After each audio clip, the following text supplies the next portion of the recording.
तो दोस्तों आज हम बात करने वाले जीएसटी के बारे में कि भाई जीएसटी होता क्या है और ये सीजीएसटी क्या होता है, एसजीएसटी क्या होता है और ये आईजीएसटी, यूटीजीएसटी, साथ ही साथ जानेंगे टैक्स रेट स्लैब के बारे में, साथ ही जानेंगे इनपुट जीएसटी, आउटपुट जीएसटी और पेएबल जीएसटी को, मतलब पूरा फुल ऑफ नॉलेज जीएसटी के बारे में होने वाला है। अगर आप अकाउंटिंग स्टूडेंट हो, अगर आप टैली प्राइम सीख रहे हो, अगर आपको जीएसटी का नॉलेज लेना है तो बहुत ही ज़्यादा इंफॉर्मेटिव वीडियो है और आपको जो है बहुत ही ज़्यादा इसमें डिटेल में मैं समझाने वाला हूँ और साथ ही साथ जो है इसका पीडीएफ फाइल भी आपको शेयर करने वाला हूँ ताकि आप लाइफ टाइम तक इस वीडियो से आप फायदा ले पाओ। तो इस वीडियो को शुरू से लेकर अंत तक जरूर देखना, क्योंकि वीडियो के अंत तक आपका जो है नॉलेज पूरा फुल बढ़ने वाला है। तो चलो दोस्तों शुरू करते हैं इस वीडियो को।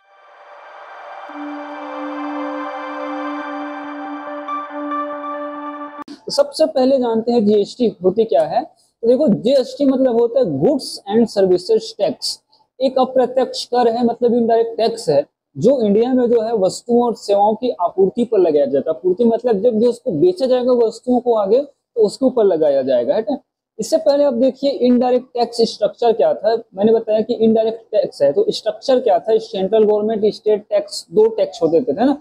तो इसमें मैन्युफैक्चरर होते थे, सर्विस टैक्स लगता था, कस्टम लगता था, वेट लगता था, entry, luxury, lottery tax, entertainment, बहुत प्रकार का अलग अलग प्रकार का टैक्स होता था, है ना। तो गवर्नमेंट बोला भाई एक देश है तो एक टैक्स होना चाहिए, तो इन सबको हटा के अब ला दिया है एक ही टैक्स, जीएसटी। ठीक है, उसके बाद बात करते हैं व्हाट इज जीएसटी।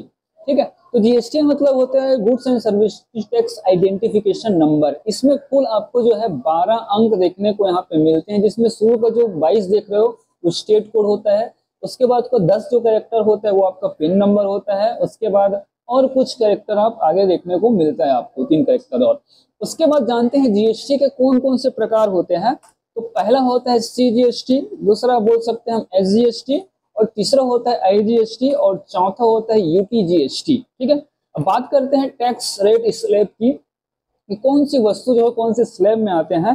तो यहाँ पे जो है जीएसटी रेट 0 से लेकर 28% बनाई गई है, जिसमें हम 0% वाले को एग्जेम्प्टेड भी बोलते हैं। और ऐसे कौन कौन से जो एरिया हैं जिनके ऊपर जीएसटी चार्ज होता है। ठीक है, तो बात करते हैं सबसे पहले 0% वाले की। तो इसमें आते हैं कृषि उत्पाद, शिक्षा सेवाएं, स्वास्थ्य सेवाएं, समाचार पत्र, किताबी क्षेत्र, ये सब जीएसटी मुक्त है। उसके बाद जो है हमारा जो बेसिक नीड होता है, जैसे चीनी हो गया, गुड़, मसाले, ब्रांडेड आटा, दालें, रेलवे टिकट, एसी क्लास को छोड़कर इन पे 5% का टैक्स लगा ही गवर्नमेंट ने।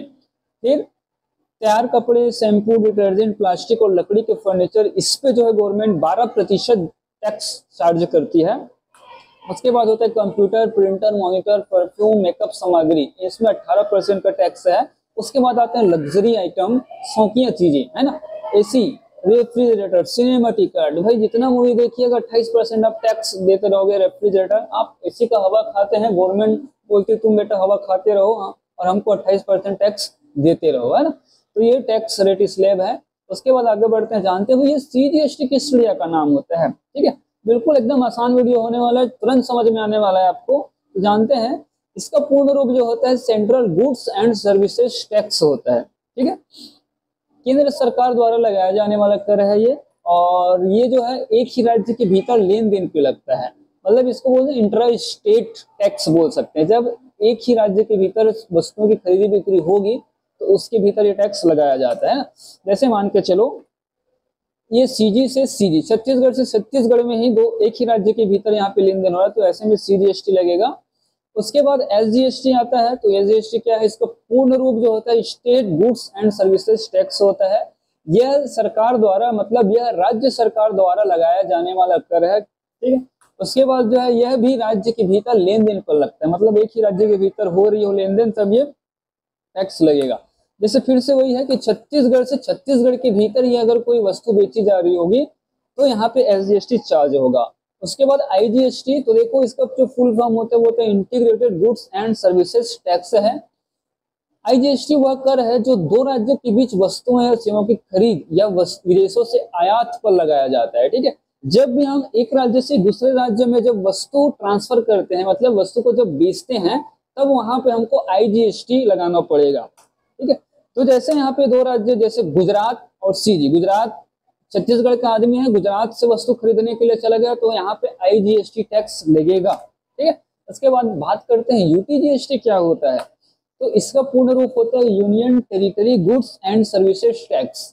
यूटी जीएसटी जो होता है केंद्र शासित प्रदेशों में लागू होता है, जैसे लक्षद्वीप, चंडीगढ़, दमन एंड दीव, दादरा नगर हवेली, अंडमान और निकोबार द्वीप समूह, ये जो है यहाँ पे केंद्र का जो शासन होता है वैसे प्रदेशों में लागू होता है जहाँ केंद्र सरकार उसको चलाती है। ठीक है, चलो यहाँ पे एग्जाम्पल देख लेते हैं, तभी आपको अच्छे समझ में आएगा कि ये टैक्स जीएसटी है क्या। तो सबसे पहले बात करते हैं कि अगर कोई चंडीगढ़ है और चंडीगढ़ में ही वस्तु की बिक्री कर रहा है, ठीक है, अपने ही राज्य में वस्तु को सेल कर रहा है, तो ऐसे में दो जीएसटी लगेगा, सीजीएसटी और यूटी जीएसटी। ठीक है, बात करते कैसे कैलकुलेट होता है।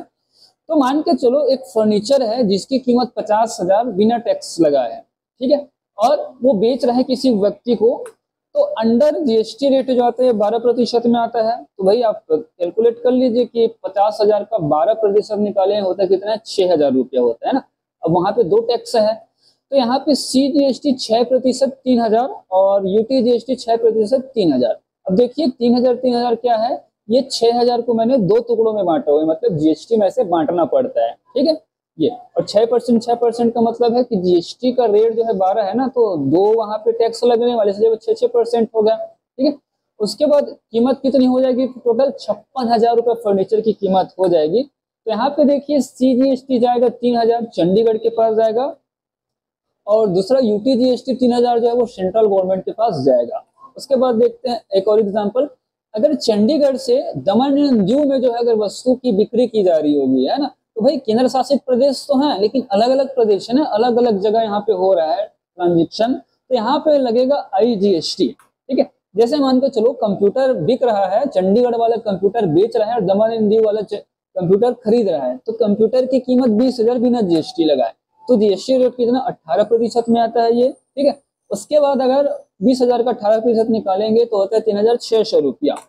तब यहाँ पे आईजीएसटी 18% 3,600। भाई यहाँ पे एक ही है ना, एक ही टैक्स है, तो पूरा का पूरा जो है 18% 3,600 रुपया ही कैलकुलेट होगा। तो टोटल यहाँ पे कंप्यूटर की कीमत हो जाएगी 23,600 रुपया। बात आती है जीएसटी का पैसा किसके पास जाएगा, तो दमन एंड दीव के पास जाएगा, इसलिए इसको डेस्टिनेशन टैक्स बोलते हैं। मतलब खरीदार जो राज्य होता है उस राज्य के पास ये पैसा जाता है ना, बाकी ये चंडीगढ़ वाला जो है टुकुर टुकुर देखते रह जाएगा, है ना। लेकिन गवर्नमेंट भी उसको समझाएगी कि भाई तुम्हारा भी लाभ हो रहा है और दमन एंड दीव को जो है टैक्स का पैसा जाएगा। अब उसके बाद बात करते हैं अपन लोग प्रश्न के हिसाब से। पहला प्रश्न, 1,120 रुपए नगद से एलईडी को हमने बेचा हुआ है। अब हम बात करते हैं एक ही राज्य के भीतर लेन देन हो रहा है, जैसे एलईडी मान के चलो छत्तीसगढ़ से छत्तीसगढ़ वाला अपने ही छत्तीसगढ़ भाई को बेच रहा है ये। ठीक है, तो एलईडी की जो प्राइस है वो 1,000 टैक्सेबल वैल्यू। टैक्सेबल वैल्यू किसको बोलते हैं, ऐसी वैल्यू जिसके ऊपर टैक्स लगाया जाए उसको टैक्सेबल वैल्यू, मतलब उसके ऊपर टैक्स नहीं लगी होती है। ठीक, अंडर टैक्स रेट कितने में आता है, 12% में आता है एलईडी। ठीक है, उसके बाद जो है टैक्स लगाने के बाद कितना होगा, 120 रुपए हो जाएगा, मतलब 1,000 का 12% 120 रुपया। सीजीएसटी 6% 60 रुपया सेंट्रल गवर्नमेंट को जाएगा, और एसजीएसटी 6% जो है 60 रुपया सीजे गवर्नमेंट को जाएगा। मैंने आपको पहले ही बताया था, एक ही राज्य के भीतर अगर लेन देन हो रहे हो तो वहां पे दो जीएसटी लगता है ना, सीजीएसटी और एसजीएसटी। 12% है तो दोनों का 6% हमने कर दिया। ठीक है, तो यहाँ पे एलईडी की कीमत कितनी हो गई, 1,120 रुपया। ठीक है, इतने समझ आया, नहीं आया, चलो आगे बढ़ते हैं। फिर दूसरा प्रश्न देखते हैं। फिर 23,600 रुपए नगद से कंप्यूटर हमने बेचा, और ये भी जो बेचे हुए हैं एक ही राज्य है ना। ठीक है, तो अगर एक ही राज्य के भीतर लेन देन होता है तो उसको बोलते हैं इंट्रा स्टेट बोलते हैं, भी आप ध्यान रखना। ठीक है, तो यहाँ पे कंप्यूटर की जो प्राइस है वो 20,000 टैक्सेबल वैल्यू है, बिना टैक्स लगाए। ठीक है, अंडर टैक्स रेट 18% में आता है।